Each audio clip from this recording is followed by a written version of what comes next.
Cemetery, specifically Section 60, on Wreaths Across America Day, a day when veterans are honored and wreaths are laid at their tombstones, not just at Arlington National Cemetery, but at 1,400 locations across the country.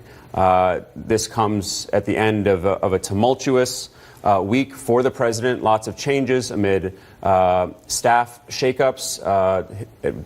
Today we learned from the president that his Interior Secretary, Ryan Zinke, would be stepping down at the end of the year, at the same time that he has named a new acting chief of staff that will also take over at the beginning of next year. So joining me now to discuss all this is Democratic strategist and CNN political commentator Dave Jacobson, and the former lieutenant governor of South Carolina and CNN political commentator Andre Bauer. Andre, let's start with you and the departure of Zinke that was announced today. He's the latest to resign amid ethics concerns. We've also seen the same with HHS Secretary Tom Price and Scott Pruitt at the EPA. So what does this say about the people who President Trump chose to fill his cabinet?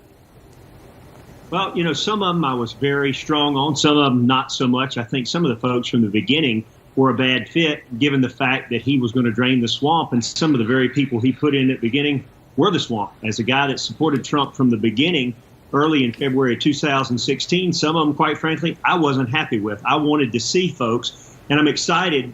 My good friend that I actually served in the Senate with, Mick Mulvaney, is a true conservative. I mean that in the idealistic sense of a Republican and someone who believes in being a budget hawk and trying to really run government like a business. Mulvaney is that guy. So I'm excited for Mulvaney to get in there. I hope he lasts and stays. I hope he'll take a full-time role in that. I understand that that's not really what his interest is, but I hope for the country and for the president's success as well as people of this country, I hope Mulvaney will stay for a long time because I'm a believer in him. Some of the other folks I haven't been nearly as excited about, quite frankly. I was disappointed to see some come in. But I also think that President Trump is vastly different than folks that have risen through the ranks of government and just kind of keep folks in there without causing... Andre, I'm just going to interrupt because the president is speaking about the ruling from Texas overnight against Obamacare. Take a listen. Mr. President, comment on the court ruling. Well, it was a big ruling. It's a great ruling for our country. We'll be able to get great health care. We'll sit down with the Democrats if the Supreme Court upholds. We'll be sitting down with the Democrats, and we will get great health care for our people. That's a repeal and replace, handled a little bit differently, but it was a big, big victory by a highly respected judge, highly, highly respected in Texas. And on the assumption that the Supreme Court upholds, we will get great health care for our people. We'll have to sit down with the Democrats to do it, but I'm sure they want to do it also. Thank you very much. Dave, in light of what the president just said, obviously happy about the Texas judge's ruling. What's your reaction? Do you think that this actually has a chance of overturning Obamacare, which the president, of course, campaigned in favor of?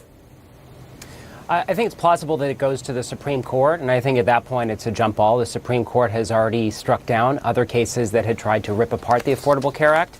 I think the challenge that the president's going to have is that the American people are on the side of the Affordable Care Act. Gallup put out a poll November 30th that showed 64% of Americans support or want the Affordable Care Act to remain in place. That is a massive majority of this country. Democrats, moreover, just had a resounding victory across the country campaigning on health care, campaigning on protecting those with pre-existing conditions, making sure that kids can stay on their parents' health care plans up until the age of 26. Those with cancer, diabetes, asthma can not be discriminated against because of pre-existing conditions. And so Democrats, I think, are going to advance a common sense solution to sort of protect the Affordable Care Act, perhaps make some tweaks. It's going to be incumbent upon the president and Republicans in the Senate to cut a deal with Democrats to expand and protect health care coverage, because the message that voters sent on November 6th earlier this year was that they want access to high quality and affordable health care that's universal for everyone.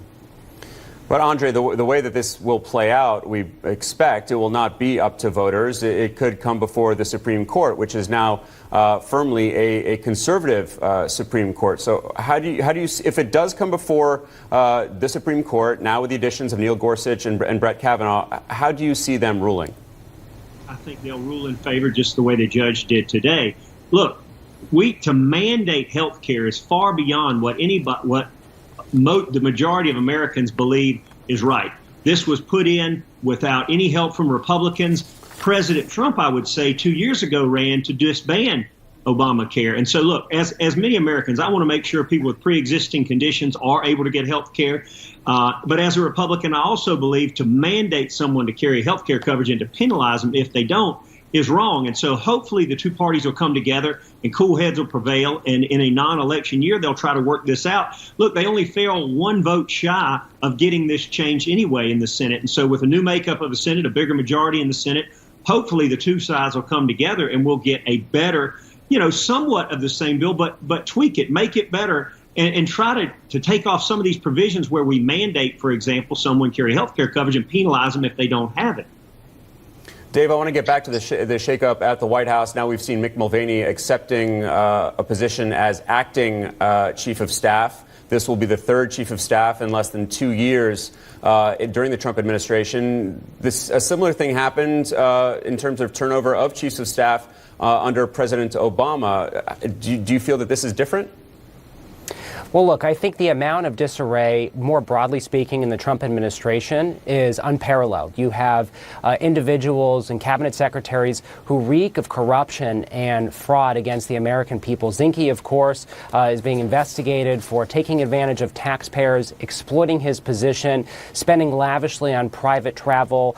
Scott Pruitt, Ben Carson, who spent $31,000 on a dining set, among others, have done the same. Look, I think when it comes to Mick Mulvaney, his transformation from 2016 today was astronomical. This is a man who, according to Politico, said that Donald Trump was not a good human being, a terrible human being. And as a deficit hawk, one of the founders of the House Freedom Caucus, who campaigned against raising the debt limit, to then being budget director for the White House, begging his Republican colleagues to raise the debt limit. This guy has become nothing more than a hypocrite. Now, at this time, we need somebody who can cut deals with Democrats who are going to be in control after January 3rd. The question is now, the one thing that I think he's got an advantage of is that he did serve in Congress with Nancy Pelosi. He's got some relationships. So the big issue is whether or not he's going to build any consensus with the White House and Congress.